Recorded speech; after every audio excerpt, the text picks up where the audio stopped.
ఈరోజు నేను ఒక రియల్గా జరిగిన స్టోరీని మీతో షేర్ చేసుకోవాలనుకుంటున్నాను. ఎండ్ దాకా చూడండి, డోంట్ మిస్ ఇట్ ప్లీజ్.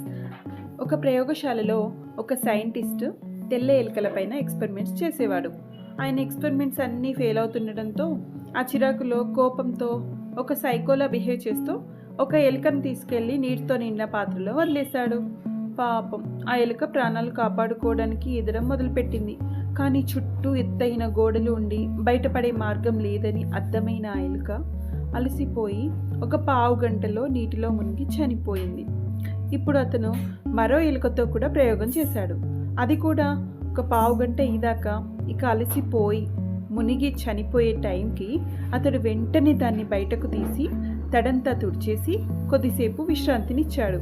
కొద్దిసేపటి తర్వాత అదే ఎలుకను మళ్ళీ నీటిలో వదిలాడు. కానీ ఈసారి ఎలుక ఎంత అలసిపోయినా కూడా నీటిలో మునగలేదు. అంతేకాకుండా ఏకంగా 60 గంటల పాటు ఈదుతూనే ఉంది.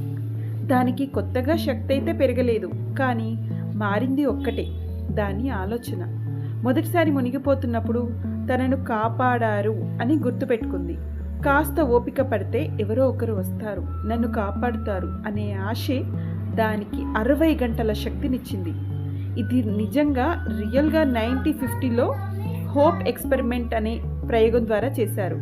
మోరల్ ఏంటంటే, మన జీవితాల్లో కూడా కొన్నిసార్లు అన్ని వైపుల నుండి దారులు మూసుకుపోయినప్పుడు నా వల్ల ఏమీ కాదు అని వదిలేయాలనిపిస్తుంది.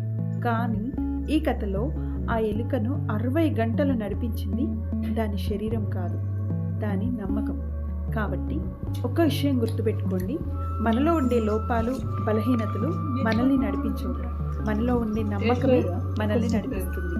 నచ్చితే లైక్ చేయండి, షేర్ చేయండి, సబ్స్క్రైబ్ చేయండి. Thank you for watching.